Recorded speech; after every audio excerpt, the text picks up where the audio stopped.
Welcome to Convicted Patriot Broadcast, your source for real information with no punches held and no apologies issued. See, it's all connected. Right and left. It's an illusion.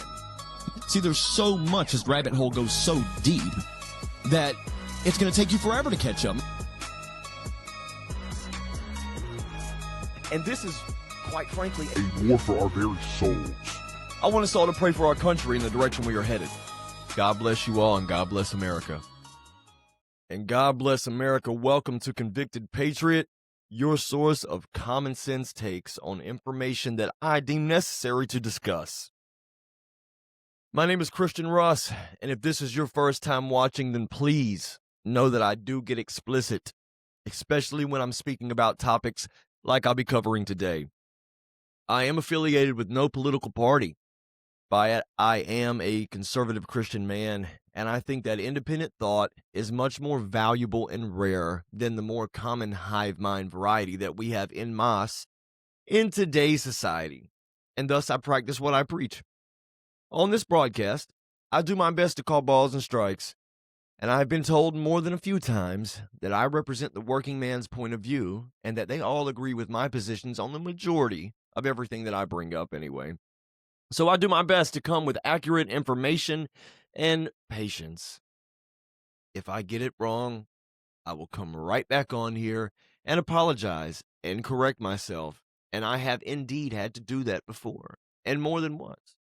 However, I'm very good at hypothesizing what's going to happen in the realm of American politics and geopolitics, simply because, for the most part, they put everything out there for you to see before they do it, karmic retribution.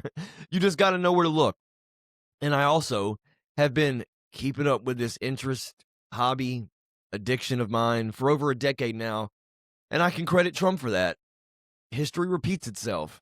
Like, seriously, I've been right so many times off of simply finding a similar situation that's happened before and assuming it'll replay itself. It almost always does.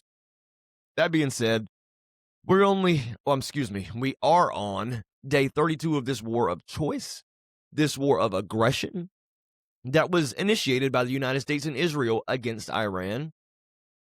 Now, let me be the first to say that I love and support my country, and I love and support my military men and women. Stand behind America by all means in this situation because it is my country. But I don't have to agree with his choices. And I absolutely don't on this matter, as I've went over time and time again. So today, I decided I would make this very simple without going too deep into history. This is not my opinion. This is a fact that was also backed up by Marco Rubio himself. We went to war on behalf of another country. And by default, then we went to war to further another country's interest. It's kind of sad looking at it that way because it makes the American military look like mercenaries. If you were to argue this, you would probably echo some Fox News talking points like, we had to keep Iran from getting nukes. And if that were the case, I would totally agree with you. But they didn't have them. They didn't want them. And according to Trump, 8 months before we started this conflict, we completely obliterated, verbatim his words, their nuclear facilities and set them back years, if not decades, verbatim his words. The entire time they had the program, they had the capability to enrich the uranium another 30%, they had it around 60, and to make a bomb. They chose not to for a number of reasons, I'm sure, and ironically, they agreed twice to the negotiations where they would hand over their highly enriched uranium and only enrich to 3% for, power and energy reasons. On both occasions, either Israel or the United States tricked them and bombed them. And like I've also said before, the second bombing killed the former Ayatollah and his infant family members, along with several other innocent people. If I were to judge the man by his funeral, I would say he was loved way beyond the image we were given in America as far as the natives seen him. That was another bogus reason that Trump spat out also, that the civilian population was supposedly being slaughtered. Do I need to repeat what I said about history earlier? Because here we go again. with the same old playbook, the wartime stories and sympathy milking.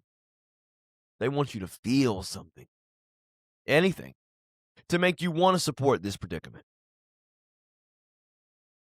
You see, we have been literally lied into roughly the last 7 wars. So forgive me if I over-speculate, but I'm usually on to something. And in this case, I'd seen reports citing 50,000 dead. I believe that Trump repeated a news article that said over 30,000 dead. But no matter which site I pull up, which article, site after site, paragraph after paragraph, nothing can be confirmed other than about 3,000 dead of the protesters. Of course, this is blamed on restrictions on the journalists and NGOs in the area, but that same reason being, you can't confirm it either. Then how in the hell do you use that as a reason to in turn start more killing? And since when do we care about governments killing civilians? Estimates in Gaza have civilian deaths closing around 200,000, and the IDF admits to roughly killing 100,000. But let's for the sake of, for the sake of argument, that the number was 30,000. Wouldn't there be some pictures, videos? And I know the internet was down at this time, but people still had phones. And to be sure, they were documenting it. That's a lot of death in the streets, man. That's a big slaughter for a 2-day time period. 30,000 bodies in the streets over 48 hours. Where are all the bodies? Couldn't this have easily been verified via, satellite? Of course it could have. It's 2026, and I'm sure there is technology that we have in those skies that would scare the hell out of you and me. And I think it's kind of obvious that this was indeed a bullshit story. And it worked on some of you. In fact, I was pushed back on by someone I respect with this viewpoint, and it saddened me. Lie after lie, our government gets caught in lie after lie. No matter who is in charge, and intelligent people still believe them. So let's say that Israel does get what it wants, which is expansion to biblical borders. That will come at cost of, at what? To America, for America. We've given them weapons, ammo, munitions of all sizes, and drones, along with Ukraine also. To the point where we are low on our own inventory of these, and now would be an excellent time for anyone that has issues with the United States to make a move. We've given billions of dollars and spending more by the day for this effort specifically, along with losing American souls, respect, and possibly our outright dominance will show to be a facade after all of this is over. Israel, just a few days ago, said that they would not be considering putting boots on the ground in Iran. Meanwhile, they expect us to. We have sent, in the last few weeks, over 5,000 Marines, 5,000 paramilitary troopers, some of them being the 82nd Airborne, which were the same ones that were famous from the D-Day. And 10,000, not 100, other ground forces in that area. We have them on standby. Israel, on the other hand, has troops in Lebanon, where the highest Christian population in the region by far resides, and ancient Christian churches and villages are being destroyed. Some where Jesus himself was said to have actually walked, biblically. So what's going on with Trump?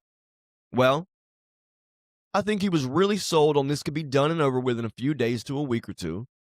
And now this is more than likely just cost him his legacy. Because this isn't going anywhere near as planned. And I don't care what your media is telling you about Iran being decimated and all of its forces destroyed. That's bogus.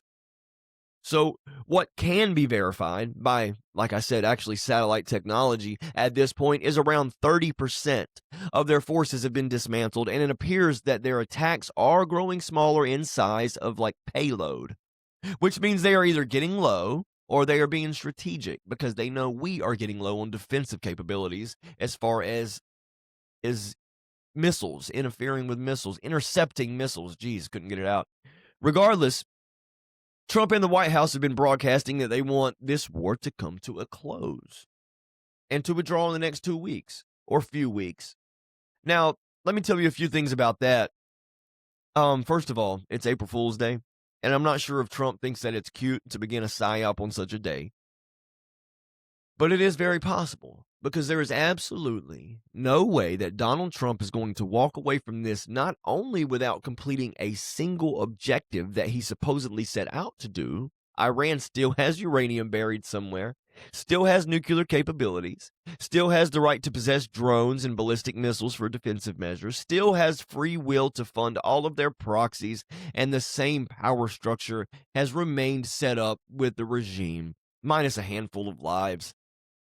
And now, thanks to this, they now have control over the Strait of Hormuz, where they plan to indefinitely tax every ship that comes through there, but also leaving America in a worse spot than we were in a month ago. See, the Strait, now controlled by Iran, has added 26% more control over their control over the global oil market, where before they only had 4%.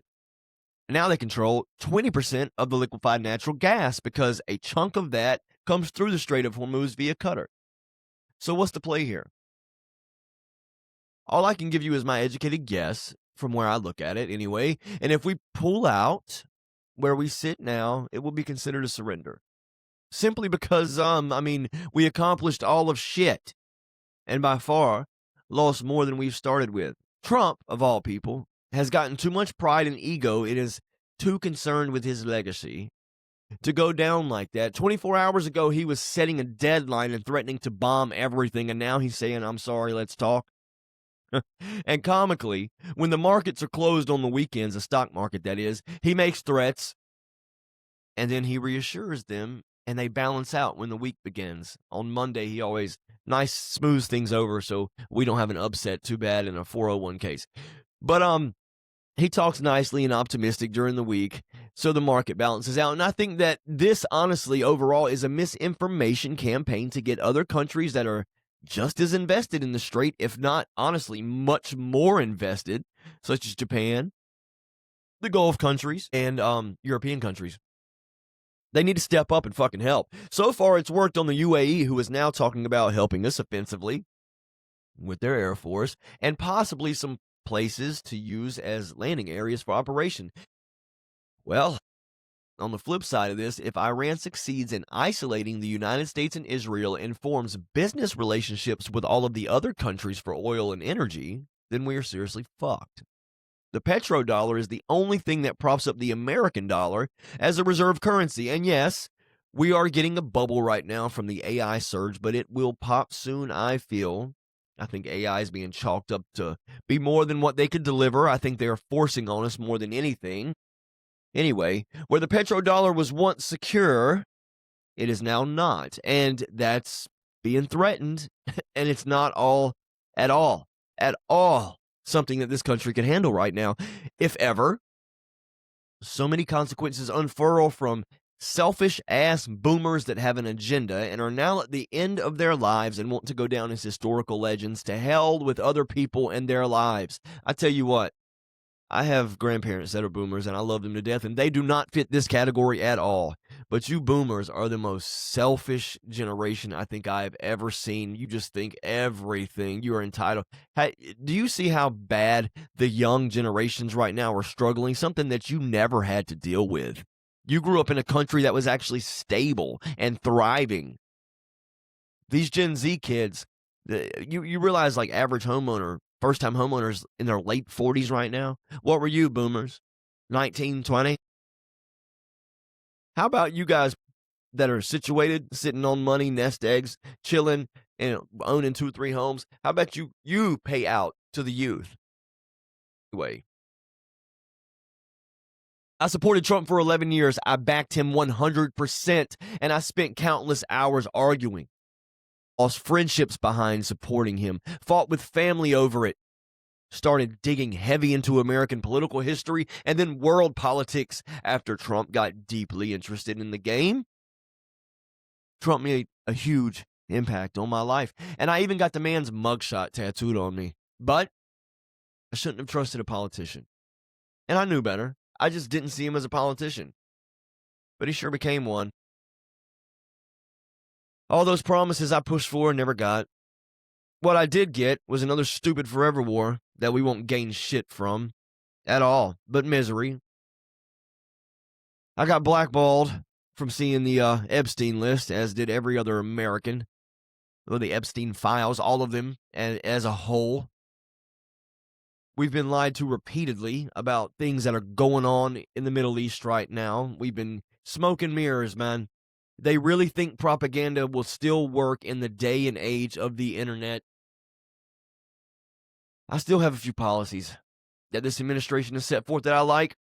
And I am pleased that the pendulum is swinging back towards common sense. But ladies and gentlemen, this war has supercharged that pendulum. And in 2028, you better believe that the Democrats are coming back so hard, and it's going to be ugly. He has handed this country back over to the insane left. And this time, it's going to be dark woke. They're just going to make Jim Crow laws look like a joke. It's not going to be aimed at the same class of people, though. No, this will be a complete censorship and total surveillance state, and anyone that speaks out or doesn't follow the rules will go to jail. And this is already going to get bad enough at midterms. Trump's going to be in court for the rest of his administration, fight his bogus impeachments. If he keeps this up, maybe a few credible ones, too. Joe Kent is another topic that I want to speak about. So this man, with an impeccable military record and 11 deployments into combat zones, his wife died in combat in the Middle East, and he was Trump's director of National Counterterrorism Center. He just so happens to resign and echo the same exact talking points that are having the split on the right. He is against the war because he sees it as for Israel and doesn't benefit the United States at all. And now he's on a pedestal from a lot of influencers and pundits and even colleagues of his. It seems he exudes honesty, integrity, and is the perfect American archetype. It's like they want you to elevate him.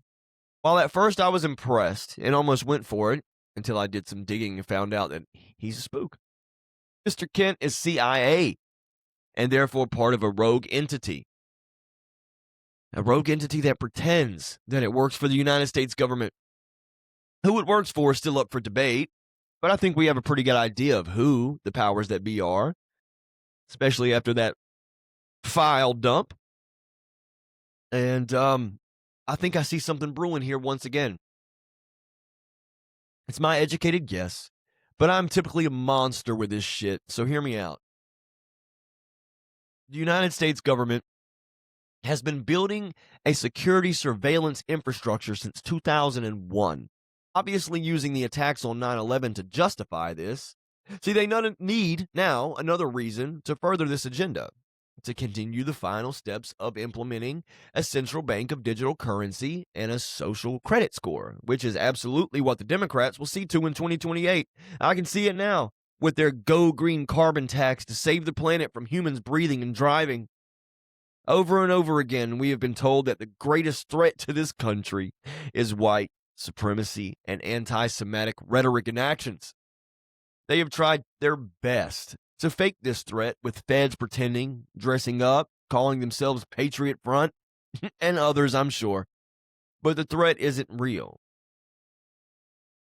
They're now going to put someone like Kent out there and watch who backs him, watch who follows him, who speaks on issues that align with his, and now they know who's who. They're going to label you via the ADL as anti-Semitic, and if you're white, then you're really screwed, because then you're going to be a Nazi. This is their way of building up a movement and getting you to join and contribute and then burn your shit to the ground. You'll never be heard from again, my friends, so don't fall for the bait. What I will say a threat is the fact that while all this is going on, Trump has now reversed an EO, an executive order, on asylum, and now we have all those seekers good to go, backing up our system again, while there's still an international fatwa being carried out by all Shia Muslims to get revenge on Americans. So let's sprinkle that in with the TSA not getting paid, most aren't showing up for work, and the airports are super sloppy and slow and full of people that I'm sure are going to take advantage of this. Ladies and gentlemen, please wake up and look around at the world around you. Thanks for tuning in. I'll catch you guys on the next one. God bless you all, and God bless America.